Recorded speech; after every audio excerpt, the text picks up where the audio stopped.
At the beginning of the 1930s, Stalin's grip on power in Russia was absolute, and for the people of the Soviet Union, it would become the bloodiest decade of his rule. I think that by the end of the 1920s, Stalin was in the grips of some form of paranoia and saw himself surrounded by enemies, internal, external, in the party, in the country. And the terror, to some extent, was driven by his own paranoid fears. What became known as the Great Terror began at the Communist Party Congress in 1934, where Stalin was expecting his re-election as party secretary to be a formality. To his horror, 300 of the delegates voted against his nomination, and only 3 against the popular party favorite, Kirov. That reinforced his sense that there was a faction in the party who were trying to unseat him, and he then began to see enemies everywhere. Stalin's revenge for this treachery was swift. Kirov was assassinated in mysterious circumstances later that year. Of the 1,961 delegates who had attended the 17th Congress, 1,108 of them were shot. Of the 139 Central Committee members, 98 were shot. The purges were a device to really consolidate the new discipline that Stalin was imposing on the society. Everybody knew that if you didn't give total loyalty and visible dedication to Stalin, you could be sent to the cellars of the Lubyanka and executed immediately, or you could be sent to prison or camp for 25 years, and many were. From their headquarters in the Lubyanka, the NKVD, under Stalin's orders, spread fear throughout the country. Thousands were arrested and accused of everything from spying and sabotage to plotting Stalin's assassination. Stalin himself signed thousands of death warrants. One word, one movement of his finger would change the fate of millions of people, the fates of whole nations. Boris Yefimov was one of the Soviet Union's leading political caricaturists during the 30s. His brother Koltsov, a writer, was a victim of Stalin's terror.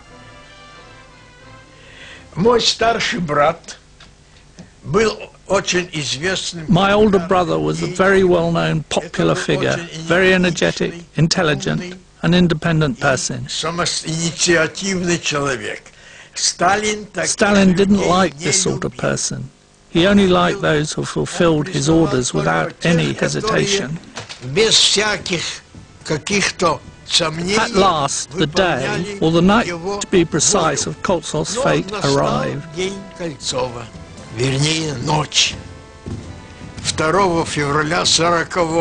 On the night of February the 2nd, 1940, after a year in an NKVD prison, Koltsov was shot.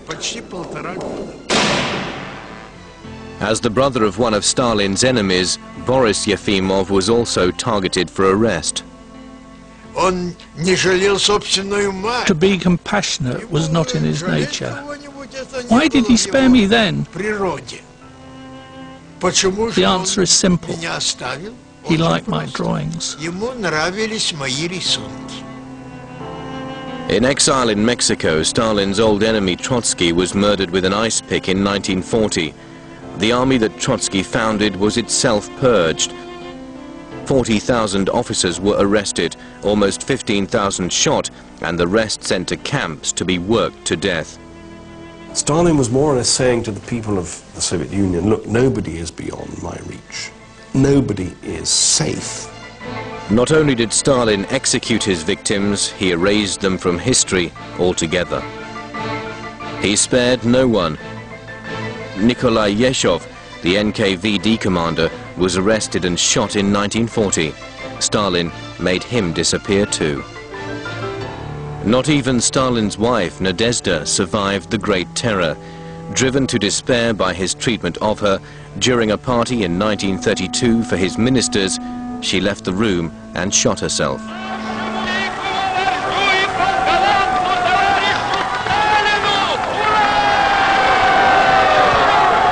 Ironically, the more severe Stalin became, the more he was revered by the people.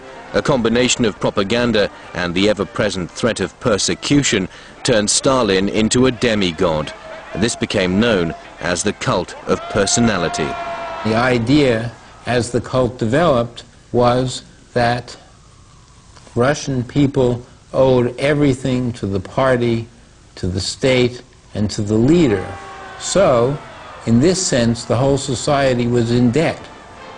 One important aspect of this, what I call the economy of the gift, was the importance of thanking Stalin, because you were in debt, and you were thanking for all these gifts and presents, in a sense, all the social services, everything you got. And the slogan, "Thank you, Comrade Stalin, for a happy childhood," represented that idea that children were having a happy childhood because Stalin had provided for them. One of those happy children was the girl who appeared in this photograph. Called Friend of the Little Children, it was taken in 1936 and shows Stalin holding 6-year-old Gelya Markizova. She remembers the day the photograph was taken. I got up and took the flowers to the Presidium. When somebody asked me where I was going, I said, to Stalin. Then everybody started shouting, "Kiss him, kiss him!" I remember the feeling of happiness because I was in Stalin's arms. The next morning I woke up and I was unbelievably famous. Gelya's celebrity was short-lived. A year later, Gelya's father, Ardan, was accused of spying and arrested. My mother said she wasn't worried at all, because my father simply knew that he wasn't guilty. He said the confusion would be sorted out, and he'd be back soon. It all turned out to be very different. He was shot in 1938. A year after her father's murder, Gelya's mother was found with her throat cut. The official explanation was suicide, but 50 years later Gelya found out that her mother had been murdered on the orders of Stalin's new NKVD chief, Lavrentia Beria.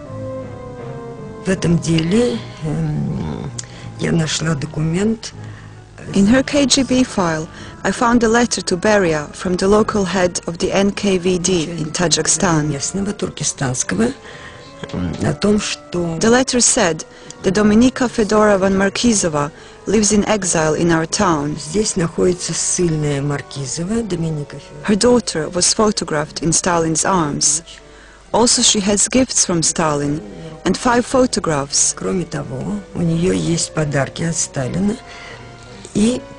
We are worried that she is going to show off. That's exactly how they put it. Then there was a question, what should we do?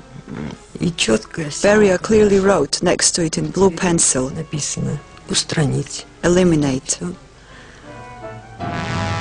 Although Stalin's terror eased by 1939, a greater one awaited the Russian people in the shape of Adolf Hitler, the man who regarded Stalin as the real genius of political terror. On June the 22nd, 1941, the Nazis invaded Russia, but Stalin was completely unprepared. Weakened by the purges of the 1930s, almost 65% of the Red Army had been captured or killed in the first few months, and the Nazis were less than a mile from Moscow. A lot of people say what Stalin did for Russia was that he enabled them to push back the tanks of Hitler in World War II.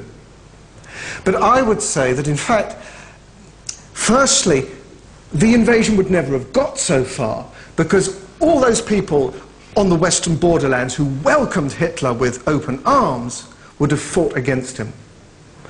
And secondly, the industrial, the agricultural, and the base of the country and its morale would have been in a proper state to fight in 1941 instead of in 1943 to fall.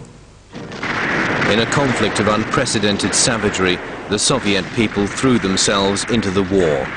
But even as the Russians died in their millions at Stalingrad or starved to death in the siege of Leningrad, Stalin continued to terrorize them.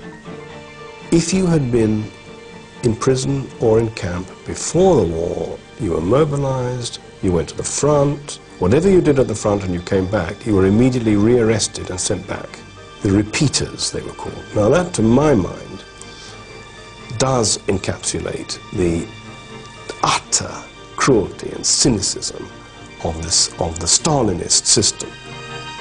When Berlin fell in May 1945, the Russian people, who had seen 27 million of their compatriots die in the war, felt that they had earned a better future. It meant nothing to Stalin.